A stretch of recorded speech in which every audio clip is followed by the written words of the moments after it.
Hi students, I hope you're all doing great. So this video is made with the purpose to guide you through your second week of the packet, which is Monday, May 4th up until Friday, May 8th. You should have a schedule that looks like this, and we're going to be going over this schedule. So this week is going to be a little bit different, and the reason is you're going to be doing some work in your packet, and you're also going to have a couple of mini writing prompts. So on Monday, May 4th, to do is for you to, on a separate sheet of paper, answer the following prompt, which is Motivating Me Monday. Who or what motivates you to do your best and why?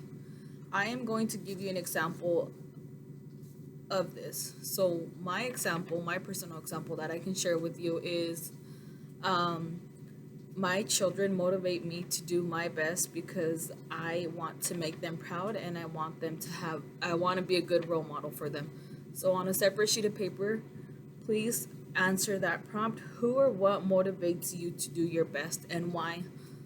I want you to remember there's no right or wrong answer. Everybody has a different motivation, a different reason, and that's okay. On Tuesday, May 5th, you are going to be working from your packet, and you are going to be working on page 209. And it's this sheet. It's called Analyze Author's Point of View. This worksheet ties into the story that we read last week. At this point, we've gone over this story quite a bit, but if you feel the need, please go back and watch the read aloud to that story, or go back and skim through the story or reread it. It goes from page 204 all the way up until 207. So I am going to go over the first two parts of this worksheet with you. It has a total of 5, so I will do the first 2 with you, and the last 3 I expect you to work on those on your own. So the first one is already pre-filled out for us, but before that, I'm going to read the instructions. So the instructions say, use the organizer below to analyze and interpret how Keckley's point of view is reflected in text details. So text details basically just means that it's coming straight from the text. So for number 1, if we go and we read the detail, it says, I saw Miss Lincoln for a moment. She told me that she was to attend the theater that night with the president.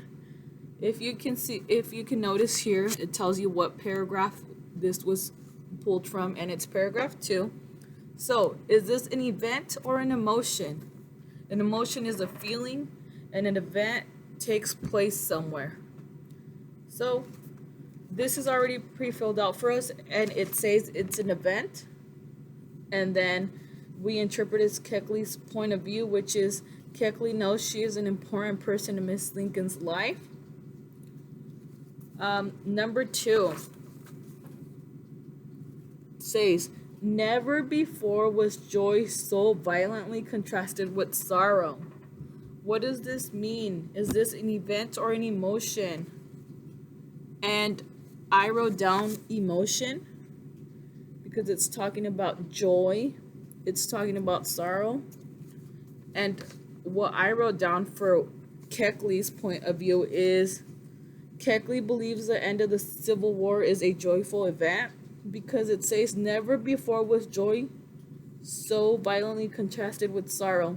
So there was joy, and the reason there was joy was because the Civil War was ending. And then at the end, I wrote, she feels sadness that the president died. And the reason I wrote this was because it says that joy was violently contrasted with sorrow. Okay, so we can see here that at the beginning of the detail, there was joy, but then it goes into how it's been contrasted with sorrow. And the reason for that was because at the beginning, the war it's referring to the war had ended. Yes, that's a good positive thing. However, the death of the president is something sad. So you are expected to go in and continue with number 3, number 4, and number 5. I can read those for you. So number 3 says, I felt as if the blood had been frozen in my veins and that my lungs would collapse. So please take I'll look at it, take a look at what it's saying. I felt just a little hint. Is this an event or an emotion? And then go in and talk about Keckley's point of view. Number 4 says grief and anxiety were making me weak. And as we joined the large crowd, I began to feel as meek as a child. So again, is this an emotion or an event? Hint, hint. They joined a large crowd. Number 5, I hastily put on my shawl and was driven to the White House. On entering, I saw Miss Lincoln tossing uneasily upon a bed. Again, is this an event or an emotion? So this is for Tuesday, May 5th. For Wednesday, May 6th, you are going to work on the concept organizer, and for this organizer, we're focusing on the word respect. So the word respect can be used as a verb or a noun, okay? The word respect can be used as a verb or a noun. So an example sentence is, people showed respect for President Lincoln by lowering flags. I went in and I filled out some of the things for you, and I'll go over these. However, you need to continue and finish off the remainder of the page. So under definition, I went in and I filled it out for you. And the definition of respect is an attitude that something or someone should be honored, admired, or treated well. And for characteristics, I went in and I filled out the first one, and it says respect is a blank feeling. So I said respect is a positive, good, admirable feeling. Next, we see that it says people can blank respect to others by blank. What can people do? People can blank respect to others by being blank. So an example of this can be, people can show respect to others by being, how can you show respect to others? Being polite, being thankful. So go ahead and think about other things you can write in, and then continue showing other characteristics of respect. So I'll read the last fragment for you. Respect also means being blank and blank others. And then go in and fill out examples, non-examples of respect, and then write your sentence. Okay, again, this is for May 6th, Wednesday, and then for May 7th, which is Thursday, you are going to be working on the last page of the packet, which is content area vocabulary. We have done a lot of these in class with different words. Read the word, rate it on a scale from 1 to 4. Do you use it? Do you know what it is? Or if you know it, you know the meaning, and you use it on a regular basis, circle the 4.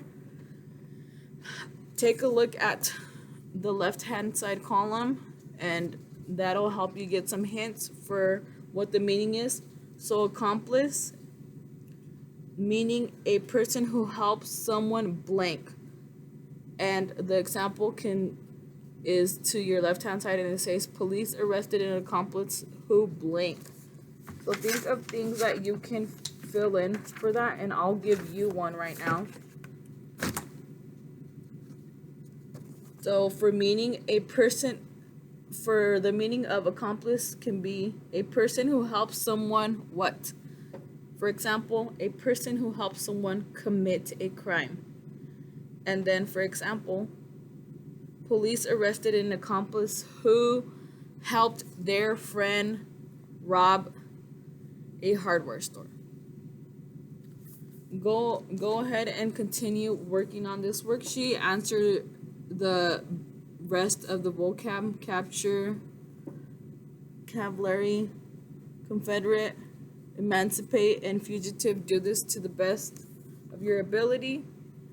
And I'm sorry. I was gonna end the video. However, we haven't gone over what we need to do on Friday, May 8th. And on Friday, May 8th, you're gonna be answering your last mini prompt. And this one asks you to grab a separate sheet of paper and write a paragraph using as many of the vocabulary words on page 213. So write a paragraph, like a little story, something that uses as many of these words.